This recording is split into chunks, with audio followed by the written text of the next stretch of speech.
الذین آمنوا، وہ لوگ جو ایمان لائے، یقاتلون فی سبیل اللہ، وہ اللہ کے راستے میں جنگ کرتے ہیں.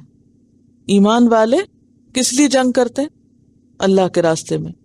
جنگ اس لیے نہیں کرتے کہ ان کی مصنوعات کے لیے کوئی خام مال حاصل ہو سکے، یعنی کسی علاقے پہ قبضہ کر کے اس کے ریسورسز وہاں سے نکالے جا سکیں، یا کوئی مال غنیمت حاصل ہو کہ کوئی جگہ جو ہے یا کوئی ملک جو ہے بہت امیر ہے تو وہاں پر حملہ کر کے تو لوٹ مار کی جائے اور اپنے ملک کو فائدہ پہنچایا جائے، یا یہ کہ اپنی زمین کو وسیع کر کے اپنے اقتدار کو اور پھیلا دیا جائے اور اپنے جھنڈے لہرا دیے جائیں کسی خاص علاقے میں، یا پھر یہ کہ ہماری نسل یا ذات یا قوم کا نام اونچا ہو، روشن ہو، دنیا میں ہماری قوت کا بول بالا ہو، یا یہ کہ ملک پہ ملک فتح کیے چلے جائیں.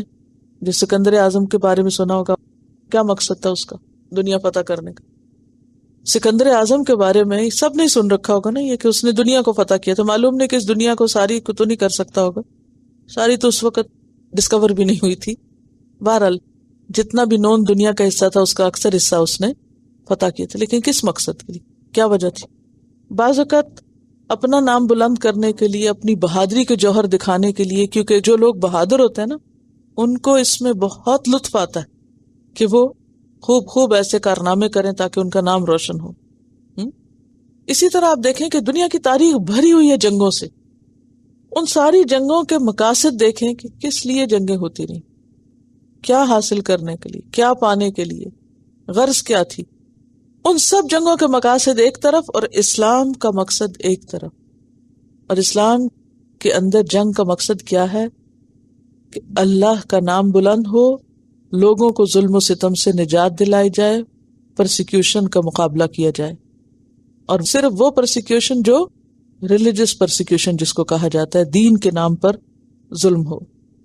یعنی اسلام میں کسی ایسی جنگ کا تصور نہیں کہ جہاں لوگوں کو یعنی غلام بنانے کے لیے یا مال سمیٹنے کے لیے یا علاقے وسیع کرنے کے لیے یا منڈیاں حاصل کرنے کے لیے یا اپنے مفادات حاصل کرنے کے لیے مختلف علاقوں پر بہانے سے جنگ مسلط کی جائے. یہ اسلام کا نظریہ نہیں ہے.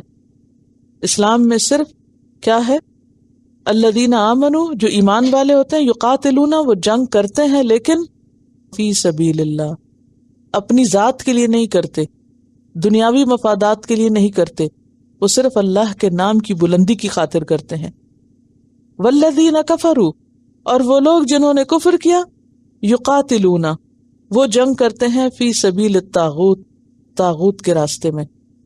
اب یہاں خاص طور پر جس کانٹیکسٹ میں یہ آیت نازل ہوئی، مکہ اور مدینہ کے جو دو بڑے محاذ تھے باہم، ان میں مدینہ والے اسلام کی خاطر جنگ کرنے والے تھے، جبکہ مکہ والے اپنے نام کی خاطر، اپنے قبائل کی خاطر، اپنے سرداروں کی خاطر.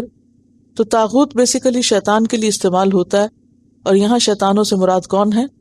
ان کے بڑے، یعنی ان کے لیڈرز انہیں جس پر اکساتے ہیں بس وہ انہی کی خاطر میدان میں کود پڑتے ہیں.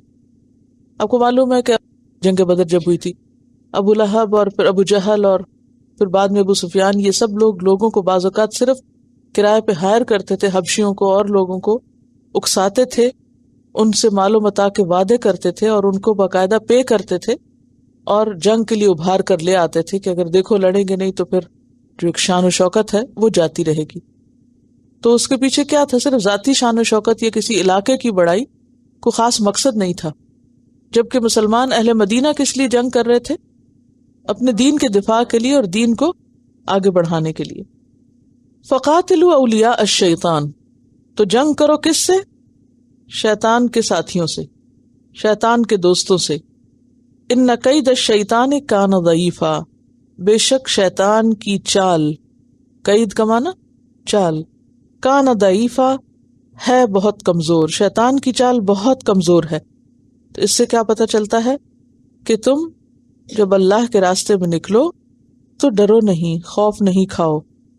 شیطان جن مقاصد کے لیے لوگوں کو جنگ کرنے کے لیے تیار کرتا ہے وہ اس میں کامیاب نہیں ہو سکتا. کامیابی کی بنیاد اخلاص ہوتی ہے. یہاں جو ضعیف ہے نا، ان کید الشیطان کان ضعیفا، تو ضعیف بمعنی مغلوب ہونے کے ہے، مغلوب. تو شیطان کی چالیں کیا ہوتی ہیں؟ بیسیکلی شیطان کی چال کس کو کہتے ہیں؟ وسوسے ڈالتا ہے، ڈراتا ہے، خوف زدہ کرتا ہے کہ دیکھو تمہارے مقابلے میں بہت بڑے بڑے لوگ آ رہے ہیں، تم مت نکلو، ختم ہو جاؤ گے۔ تو میں کہنی اس کی یہ ساری چالیں اور اس کے یہ وسوسے اور یہ سب باتیں جو ہے نا بہت کمزور ہیں، اور شیطان کی چالوں کا مقابلہ کرنے کے لیے انسان کو کس چیز کی ضرورت ہوتی ہے؟ مضبوط ایمان کی۔ جب قرآن پاک پڑھا جا رہا تو کیا کرتے ہیں؟ اگر ضرورت ہو بولنے کی تو کیا کرتے ہیں؟ اشاروں سے بات کر لیتے ہیں، لیکن قرآن کی آواز کے سامنے اپنی آوازیں بلند نہیں کرنی چاہیے۔ تو پلیز بی کیئرفل، قرآن کے ادب کے خلاف ہے۔ اللہ تعالیٰ قرآن پاک میں کیا فرماتے ہیں؟ اذا قرئ القرآن فاستمعوا له وانصتوا لعلکم ترحمون، تاکہ تم پہ رحم کیا جائے۔ تو ہم کیوں اللہ کی رحمت کو اپنے سے دور کرنا چاہتے ہیں؟ اور بعض اوقات کوئی بہت ضروری بات بھی نہیں ہوتی، اس کے بغیر بھی گزارا ہو سکتا ہے،